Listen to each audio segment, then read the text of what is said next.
რა ხდება ქარელში ადგილობრივი თვითმმართველობის არჩევნების შემდეგ? რეგიონის სხვა მუნიციპალიტეტების მსგავსად ხელისუფლების სადავები ქარელშიც მმართველ გუნდს დარჩა. მუნიციპალიტეტის პირველი პირი ისევ ზაზა გურიაშვილია, რომელიც ამჯერად მერის რანგში ქარელის მუნიციპალიტეტს 4 წლის ვადით უხელმძღვანელებს. რა გეგმები აქვს ზაზა გურიაშვილს, რა პრიორიტეტებით განისაზღვრა მისი უწყების მიერ მომზადებული მომავალი წლის მთავარი ფინანსური დოკუმენტი და როგორ შეხვდება ქარელი ახალ 2018 წელს? ზაზა გურიაშვილი, ქარელის მერი გვერდება ღია ეთერში. საღამოშტობისა ბატონო ზაზა. მოგესალმებით. მადლობას გიხდით გადაცემაში მონაწილეობისთვის. ბატონო ზაზა, რა ვითარებაა ქარელის მუნიციპალიტეტში არჩევნების შემდეგ, მას შემდეგ, რაც გამგეობა მერია გახდა? ხომ არ გახდა გარკვეული ცვლილებების განხორციელება საჭირო თანამშრომლების შემცირების ან დამატების კუთხით? მოგესალმებით თქვენს, თქვენ მსმენელებსაც ამ ეტაპზე ქარელის მუნიციპალიტეტის მერიაში ცვლილებები არ არის, იქიდან გამომდინარე, რომ გამგებლის ფუნქციასაც წინა წლების განმავლობაში ვასრულებდი.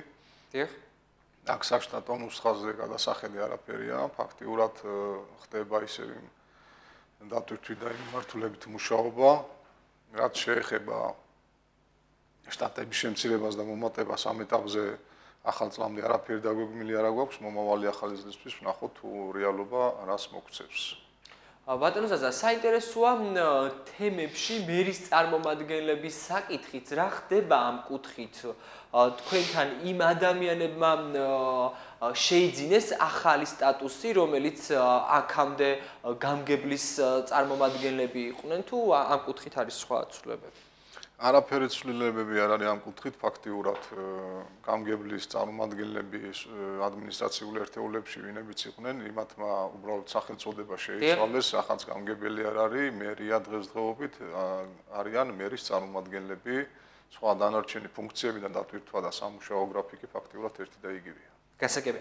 აუდიტის დასკვნასთან დაკავშირებით მინდა კითხოთ, სადაც ქარელის მუნიციპალიტეტიც არის საუბარი, ადამიანის უფლებათა ცენტრის იურისტი ლექსო მერაბაშვილი აცხადებს, რომ აუდიტის დასკვნაში დაფიქსირებული ფაქტები შეიცავს არა მხოლოდ ადმინისტრაციულ გადაცდომებს, არამედ მთელ რიგ შემთხვევებში ეს არის სისხლის სამართლის კოდექსის დანაშაული. იურისტი ხაზს უსვამს, რომ 2 დღის დარეგისტრირებულ კომპანიებზე გამარტივებული წესით გაიცა თანხები და ათასობით ლარი დაიხარჯა არამიზნობრივად, კერძოდ როგორც დასკვნაშია ნათქვამი 21 სოფელში სარიტუალო სახლების მშენებლობა უნდა დასრულებულიყო, რაც ასე არ მოხდა. თქვენ რა პასუხი გაქვთ აღნიშნულთან დაკავშირებით? ამ საკითხთან გვაქვს ჩვენი პასუხი, აუდიტის სამსახურსაც გაუგზავნეთ ჩვენი მოსაზრებები და მოგახსენებთ. რაც შეეხება ახ თქვენ ორი საკითხი ჩამოაყალიბეთ, ამ პირველ საკითხს რაც რომ ახალ შექმნილ შპს-ს ეხება, არ არის ეს ახალი შექმნილი შპს, ეს შპს იყო წლების განმავლობაში ნამუშევარი გამოცდილი, უბრალოდ აქ იყო 2 მეწილე, ეს 2 მეწილე გაიყო და ცალ-ცალკე შპს-ები ესე ვთქვათ, ჩამოაყალიბეს და ის შპს-ები ესე რომ გამოუცდელები იყვნენ და ახალ დაფუძნებულები იყვნენ, ეს სიმართლეს არ შეესაბამება.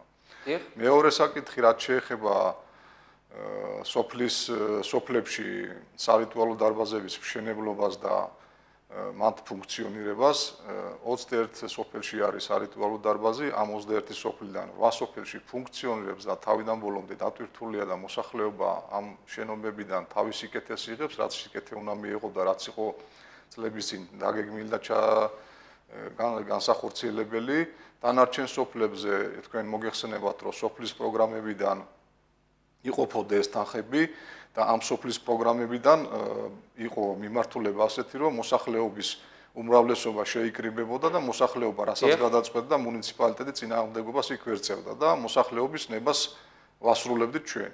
აქედან გამომდინარე ის ყველა დაოქმებულია, ყველა შეხვედრები დასურათებულია რიგ შემთხვევებში, უმრავლეს შემთხვევაში ვიდეო ჩანაწერებიც არის, სადაც მოსახლეობა თავად გამოხატვას და თავადაც აფიქსირებდა, რომ უნდათ იმ მიმართულებით ფული დახარჯულიყო. აქედან გამომდინარე არის სოფლები, რომლებსაც ქონდათ მოსახლეობიდან გამომდინარე ფინანსდებოდნენ სოფლები, ქონდათ სათანადო თანხები, დაამთავრეს და გეუბნებით, რომ ფუნქციონირებს, იყო სოფლები, რომელიც პატარა სოფლები იყო და ასეთი თანხები არ ეყოთ. მუნიციპალიტეტი მუშაობს ამ საკითხის აღმოფხვრაზე, ისე სოფელთან ერთად გვექნება კონსულტაცია, რა მიმართულებით გაგრძელდეს, დაიხარჯოს ისევ იმ მიმართულებით, რომ სარიტუალო დარბაზები გაკეთდეს თუ სხვა მიმართულება და სხვა ფუნქცია და სხვა დატვირთვა შეიძინოს ამ ნაგებობა შენობება. გასაგები.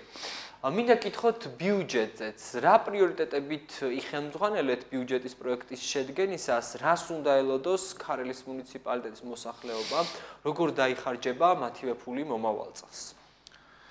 მომავალ წელს 2018 წლისთვის ჩვენ გქონდა მოსახლეობასთან წინა წლებში შეხვედრა, ასევე წინა საარჩევნოდ გქონდა პირადად მე ყველა სოფელში სათითაოდ ვიყავი მისული და მოსახლეობიდან წამოსული შეხვედრების შემდეგ რაც მოსახლეობამ დააყენა, ეს არის სასმელი წყალი, ეს არის ასფალტირება, ეს არის საბავშვო ბაღები, ეს არის ხიდები, ეს არის გარეგანათებები, აი მიმართულებით დაიხარჯება ისევ ის როგორც წინა წლებში იხარჯებოდა, ისევ ამ მიმართულებით წავა. პრიორიტეტი ისევ ინფრასტრუქტურა იქნება. პრიორიტეტები, რა თქმა უნდა, ისევ ინფრასტრუქტურა არის გზების რეაბილიტაცია, გვაქვს ჩვენ დაგეგმილი გზების ასფალტირება, გვაქვს ასევე გარეგანათებების მოწყობა, გვაქვს საბავშვო ბაღების რემონტი და ახალი საბავშვო ბაღის მშენებლობაც, რა თქმა უნდა, გვაქვს ჩვენ სასმელი წყლის საკითხები, რომელიც სოფლების დაგვრჩა მოსაგვარებელი იქ დაგეგმილია და პროექტების დაპროექტირება მიდის.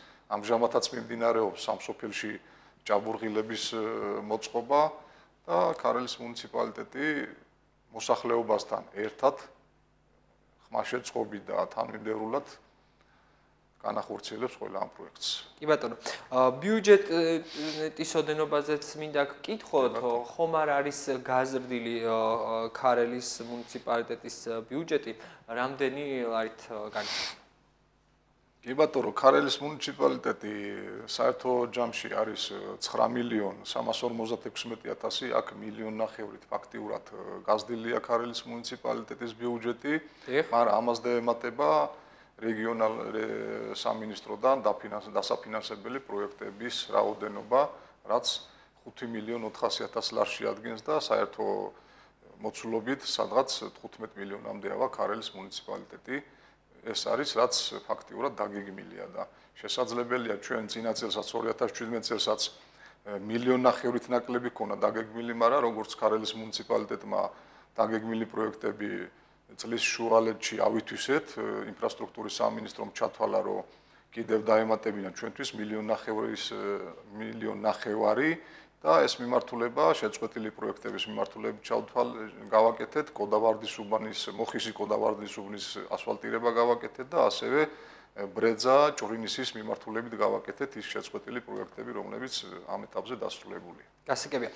ბატონო ზაზა, წინა წლებში ქარელის მუნიციპალიტეტი არაერთხელ დასახელდა ინფრასტრუქტურული პროექტების განხორციელების თვალსაზრისით ერთ-ერთ ყველაზე წარმატებულ მუნიციპალიტეტად.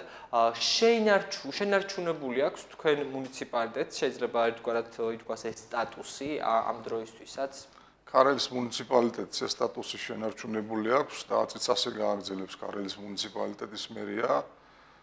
მე მინდა თქვენი ეთერით ვისარგებლო და ჩემ თანამშრომლებს, ჩემ ხელმძღვანელობასაც თქვენი ეთერით მადლობა მოუხადო ამ გვერდზე დგომისთვის და თანადგომისთვის და წეღანაც მოგახსენეთ, რომ ქარელის მუნიციპალიტეტმა 2017 წლის ინფრასტრუქტურული პროექტები დაამთავრა სადღაც ივნისი-ივლისის მონაკვეთში და ჩვენ დამატებით გამოგვიყვა ინფრასტრუქტურის სამინისტრომ ზუსტად ეს მოწმობს იმას, რომ ქარელის მუნიციპალიტეტი ტემპს არ აგდებს და უფრო უკეთესად და უკეთესად იმუშავებს 2018-21 წლებში. გასაგებია.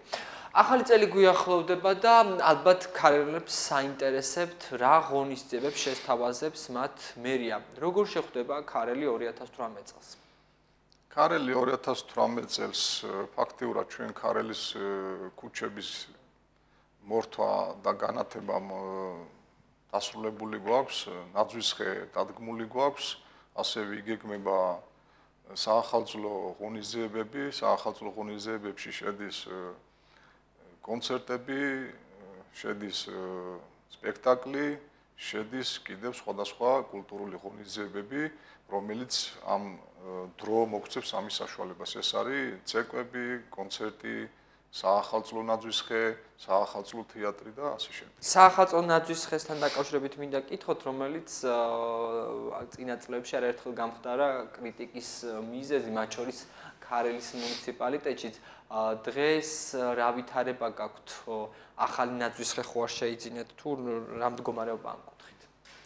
ქარელის მუნიციპალიტეტში ამ საკითხთან დაკავშირებით არაფერი განსჯის საგანი არასდროს არ ყოფილა. ერთი შემთხვევა იყო, რომელიც რომ ჩვენ თანხის აქორნობის გამო ქარელის მუნიციპალიტეტმა ბუნებრივად ამოსული ნაძვისხე მოორთო და გაანათა და ძალიანაც ლამაზი იყო მე ვთვლი. იმის შემდეგ შევიძინეთ ჩვენ ნაძვისხე და წლების განმავლობაში იმ ნაძვისხეს ვხარობთ. ეს არის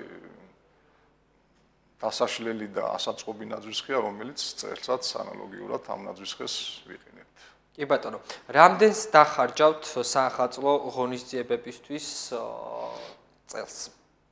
საახალწლო ღონისძიებებისთვის მოგახსენეთ, რომ ძალიან მცირე თანხა დაიხარჯება სადღაც 6000 ლარამდე არც, იმიტომ რომ ძირითადად ადგილობრივი ძალებით ხორციელდება ამ სადღესასწაულო კონცერტის თუ სპექტაკლების დადგმა. უბრალოდ ჩვენ ქარელის ცენტრისთვის შევიძინეთ, ქარელის მოსახლეობისთვის შევიძინეთ 7000 ლარამდე აი ეს საახალწლო განათებები.